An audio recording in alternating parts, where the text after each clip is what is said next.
आज बनवूया मंडळी शंकरपाळी रेसिपी. शंकरपाळी म्हटलं तर भरपूर लेयर्स पडले पाहिजे, सुंदर असा कलर आला पाहिजे आणि चवीला एकदम अप्रतिम झाली पाहिजे. आज आपण एकदम खुसखुशीत अशी नवीन पद्धतीने शंकरपाळीची रेसिपी करूया. आपल्या स्वयंपाकाची दररोजचीच पद्धत आहे, पण तुम्हाला ही पद्धत अतिशय आवडेल. हे बघा, अतिशय बिस्किटासारखी खुसखुशीत शंकरपाळी झाली, तुमची देखील एकदम परफेक्ट बनेल.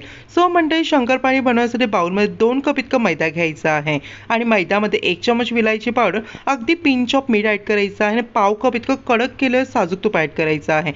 आता हे छान प्रकारे सर्वप्रथम चमच्याने मिक्स करायचं. हाताने सर्वप्रथम मिक्स करू नका, नाही तर हात भाजले जातील. हे बघा, व्यवस्थित चमच्याने मिश्रण मिक्स केलं की यामध्ये मोहन छानपैकी सर्व पिठाला चोळून घ्यायचं आहे. या पद्धतीने आपल्या पिठाची मूठ बनली पाहिजे. आता चला, यामध्ये आपल्याला थोडं थोडं पाणी ॲड करून हे मिश्रण मळायला सुरुवात करायचं आहे. आता यामध्ये येत आहे ट्विस्ट. हे पीठ मळतानाच आपल्याला यामध्ये अर्धा कप इतकी पिठी साखर ॲड करायची आहे. आधी आपल्याला मोहन घालता वेळी साखर ॲड करायची नाहीये. आता या साखरेमध्ये थोडं थोडं पाणी ॲड करून छान प्रकारे या पद्धतीने शंकरपाळीचं डो मळून घ्यायचं आहे. या पद्धतीने आपल्याला थोडं लुस्सर घट्टसर असं डो मळून घ्यायचं आहे आणि छानपैकी प्लेटने कव्हर करून देऊन 10 मिनिटांसाठी साईडला ठेवायचं आहे. 10 मिनिटानंतर पुन्हा डो आपल्याला छान प्रकारे 1 मिनिटाकरिता मळून याचे 2 भाग करून घ्यायचे आणि डायरेक्टली आता पोळी लाटायला आपल्याला सुरुवात करायची आहे. मी सांगितलं टिप्स अँड ट्रिक्सने तुम्ही शंकरपाळी बनवून बघा. तुमची शंकरपाळी तेळात न विरघळता अगदी जिभेवर विरघळेल इतकी सुंदर तयार होईल. पोळी लाटून झाली की पोळीला या पद्धतीने आपल्याला घड्या पाडायच्या आहेत. मंडळी, ही स्टेप केल्यामुळे तुमची बिलकुल बी मेहनत न करता अतिशय भरपूर लेयर्स वाईज शंकरपाळी तयार होते. अगदी नवीन पद्धत आहे, नक्की ट्राय करा आणि बनवायला बघा, अतिशय सोपी आहे, तुम्हाला कोणालाही सहज जमेल. पोळीला घड्या पाडून झाली की पोळी आपल्याला पुन्हा या पद्धतीने स्क्वेअरमध्ये कट करायची आहे आणि छान प्रकारे साईडने आपल्याला पोळी कट करायची आहे आणि याच्या स्क्वेअरमध्ये शंकरपाळी आता कट करायचं आहे. जर तुम्हाला हवं असेल तुम्ही डायमंडमध्ये देखील शंकरपाळी कट करू शकता.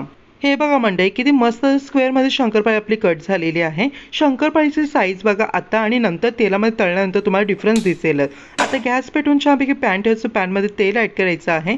आता मंडळी, गॅसची फ्लेम एकदम स्लो करायची. स्लो फ्लेमवरती आपल्याला छानपैकी आपण तयार केलेली शंकरपाळी तेलामध्ये ॲड करायची आहे. गॅसची फ्लेम मंडळी एकदम स्लो ठेवायची, हाय किंवा मिडियम फ्लेम चुकूनही ठेवायची नाहीये. आता लो फ्लेमवरतीच आपल्याला शंकरपाळी छान प्रकारे फ्राय करून घ्यायची आहे. 2 मिनिटांनंतर शंकरपाळी तेलाच्या वरती येईल तेव्हा एकदम हलक्या हाताने आपल्या तेलामध्ये शंकरपाळी फिरवायची आहे. हे बघा, किती सुंदर लेयर्स पडत चाललेले आहेत. हे बघा मंडळी, शंकरपाळी फ्राय करण्यासाठी साधारणतः मला इथे 8 ते 10 मिनिटं लागलेली आहेत. गॅसची फ्लेम चुकूनही आपल्याला हाय ठेवायची नाही, तर शंकरपाळी लगेच गोल्डन ब्राऊन होईल आणि आतमधून ती कच्चीच राहील. हे बघा, सुंदर असं गोल्डन कलर आलं की आपल्याला शंकरपाळी तेलामधून काढायची आणि टिश्यू पेपरवरती काढून घ्यायची आहे. तुम्ही पाहू शकता, म्हणजे बिलकुल बी तेलकट झालेली नाही शंकरपाळी. हे बघा, अतिशय खुसखुशीत झालेली आहे. नक्की म्हणजे या पद्धतीने शंकरपाळी करून बघा, तुम्हाला प्रचंड आवडेल.